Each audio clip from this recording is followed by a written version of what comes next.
12 से खबर है, उसके बाद मैं जरा आपको बताऊं, चुनावी हार के बाद भावुक दिखे नरेश मीणा। जी हाँ, मंच पर आंसुओं से भरे नजर आए हैं, हाथों में बंधे धागे खुद खोला। समर्थकों के बीच खामोशी छाई रही, हार का दर्द चेहरे पे साफ झलक रहा है। तो ये देखिए, हार का जो दर्द है वो साफ झलक रहा है नरेश मीणा के चेहरे पर। हाव भाव में बिल्कुल शांत से लग रहे हैं। जो एक एनर्जी रहती है नरेश मीणा में, ऐसा लगता है कि वो आए तो समर्थकों में जोश भर देते हैं। वैसा कुछ जोश आप देखिए अभी नहीं लग रहा है। आप देखिए बिल्कुल शांत हैं, चुप हैं, ज़्यादा कुछ कहना नहीं चाहते और अपनी बात इन्होंने ज़रूर रखी है, लेकिन जो एक जोश के साथ वो जनता के बीच आते हैं वैसा इन्हें नहीं दिख रहा है। जब सुबह की रुझान की बात करें, सुबह की वोटिंग की बात करें, जो प्रथम चरण, दूसरे चरण, तीसरे, चौथे चरण तक निर्दलीय प्रत्याशी नरेश मीणा जो हैं बिल्कुल लीड कर रहे थे। हम अपने दर्शकों से भी बता रहे थे, पल पल की आपको अपडेट दे रहे थे और यही बता रहे थे कि नरेश मीणा नंबर 1 पे हैं और प्रमोद जैन भाया उस समय नंबर 2 पे थे और कहीं ना कहीं बीजेपी नंबर 3 पे थी। लेकिन जैसे जैसे काउंटिंग आगे बढ़ी, मुझे लगता है 8वें काउंटिंग या 9th round of counting when it started, तो आप देखिए कि कैसे प्रमोद जैन भाया नंबर 1 पे पहुंच गए और उसके बाद भी नंबर 2 पे नरेश मीणा थे और नंबर 3 पे मोरपाल सुमन जी थे। लेकिन मुझे लगता है 11 और 12 के बाद, क्योंकि 14 राउंड्स ऑफ काउंटिंग होती है, उसके बाद चीजें बिल्कुल स्पष्ट हो गई, चेंज हो गई। प्रमोद जैन भाया जो है वो आगे बढ़ गए, उसके बाद नंबर 2 पर रहे मोरपाल सुमन जी और नरेश मीणा 3rd नंबर पर आ गए। लेकिन नरेश मीणा की अगर बात करें और मोरपाल सुमन जी की अगर आप वोट गिनती देखिए, 53,868 वोट होता है, नरेश मीणा को 53,740 वोट, यानी ज्यादा नहीं है। मन्नत के धागे इन्होंने खोल दिए।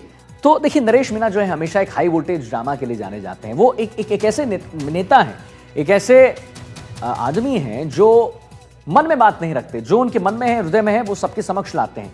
तो अब ये जो मन्नत के धागे हैं वो खोल रहे हैं, तो वो जो है अंदर वही बाहर है कि भाई ऐसा फील कर रहे हैं, क्या हुआ इससे, कोई फर्क नहीं पड़ा, क्या हुआ, जो एक अंदर एक अमूमन में एक जो एक थॉट प्रोसेस मेरा कहता है, यही उनके मन में चल रहा होगा कि सब बकवास है, तो उसको खोलो।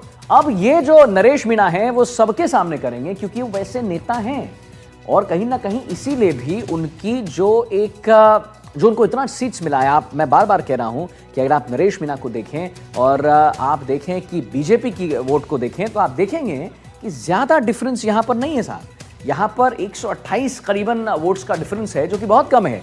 अगर 128 वोट्स ज्यादा मिल जाते तो नरेश मीणा आज दूसरे पायदान पे रहते।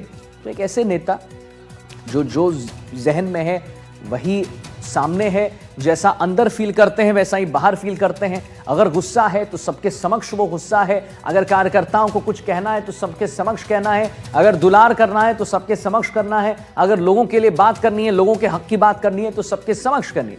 शाकिर अली हमारे साथ फोन लाइन पर जुड़ गए हैं। शाकिर, मतलब क्या कहें, ये बिल्कुल एक दुख की घड़ी तो है ही नरेश मीणा के लिए, और हार के बाद नरेश मीणा उन्होंने सारे मन्नत के जो धागे हैं वो खोल दिए हैं और एक हल्के जो है बिल्कुल वन फील्स वेरी बैड, थोड़ा वो टीयर्स भी आते हैं आंखों में। तो अब नरेश मीणा का क्या प्लान ऑफ एक्शन रहेगा, क्या कुछ बात जानकारी है आपके पास? जी देखिए, नरेश मीणा के लिए ये चुनाव जो है बहुत महत्वपूर्ण था, क्योंकि ये तीसरा चुनाव था और उनको इस चुनाव से बहुत उम्मीद थी। जिस तरह का जो है जनसैलाब उमड़ रहा था, युवा उमड़ रहे थे उनकी रैली में, उनके प्रचार में, तो नरेश मीणा पूरी तरह से आश्वस्त थे कि वो यहाँ पर इस बार जीत दर्ज करने में कामयाब होंगे। लेकिन जो मतदान रहा और जिस तरह के नतीजा है, वो उन नतीजों से नरेश मीणा जो है थोड़े से निराश नजर आए। और जो उनके साथ में जो टीम लगी हुई थी वो भी निराश नजर आई। उन्होंने जो है कई जगहों पे मन्नतें भी मांग रखी थी। वो लगातार अपने जो भाषणों में वो खाटू श्याम जी के नाम भी काफी नारा लगाते हुए नजर आते हैं। कई जो धार्मिक स्थल उन्हें रास्ते में प्रचार के दौरान नजर आते थे, तो वो वहाँ पर भी दर्शन करते थे, वहाँ भी वो मन्नत मांगते थे। तो ये कि युवा नेता जब जिस तरह से रिजल्ट आने के बाद में जो झटका उनको लगा, तो वो उसको सहन करने की स्थिति में फिलहाल नहीं रहे। पर शाकिर, आप देखिए, बड़ी इंटरेस्टिंग बात है कि ज्यादा डिफरेंस नहीं था शाकिर। 128 वोट अगर इन्हें मिल जाते तो ये दूसरे पायदान पे आ जाते। बिल्कुल दूसरे पायदान पर तो आ ही जाते, लेकिन अगर हम शुरुआती दौर पे देखें कि जब शुरू के जो राउंड चल रहे थे 7-8 राउंड तक नरेश मीणा जो है दूसरे स्थान पर बने हुए थे, बल्कि कांग्रेस के लिए चुनौती बन रहे थे। लेकिन उसके बाद में जब नतीजे जैसे जैसे पूरे राउंड 20 राउंड हुए और 20 राउंड के बाद जो तस्वीर निकल करके आई, तो नरेश मीणा जो है 100 कुछ वोटों से जो है तीसरे स्थान पर पहुंच गए।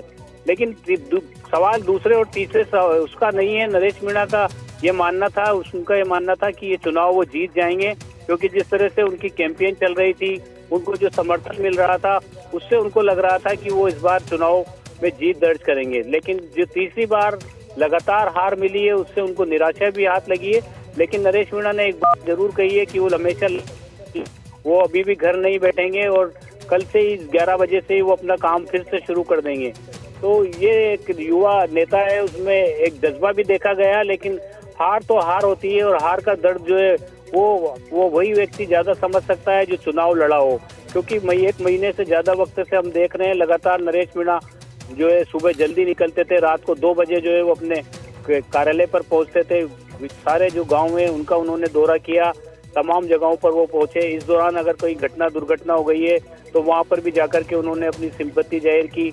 बिल्कुल शाकिर, हमने वो भी वीडियो देखा था जहां पर हर्षा मैम गई थी, और उसके बाद जहां पर वोट बहिष्कार हो रहा था, आपको याद होगा उस गांव में, तो नरेश मीणा पहुंच गए थे। सबसे उन्होंने कहा, आग्रह किया था कि भाई प्लीज वोट जरूर डालें। जी बिल्कुल, वो शामली गांव था और वहां पे जो मतदाता हैं 700 से ज्यादा जो मतदाता थे, उन्होंने वोट का बहिष्कार किया था। तो वहां भी नरेश मीणा मौजूद थे और वो कीचड़ में बैठकर धरना भी उन्होंने दे दिया था। वो लगातार वो ये मांग कर रहे थे ग्रामीणों के साथ मिलकर के कि ग्रामीणों को कोई आश्वासन मिले कि ये जो है ये सड़क जल्दी बन जाएगी, ये रास्ता बहाल हो जाएगा मुक्तिधाम का, तो ग्रामीण मतदान करेंगे। लेकिन उसके बाद में फिर, क्योंकि उस दिन मतदान का दिन था और मतदान वाले दिन जो है वो काफी देर तक वहां रुके, लेकिन जब उनकी टीम के सदस्य थे उन्होंने भी समझाइश की और ग्रामीणों ने भी उनसे कहा कि आप जो है अपने प्रचार को, अपने मतदान का वो देखिए।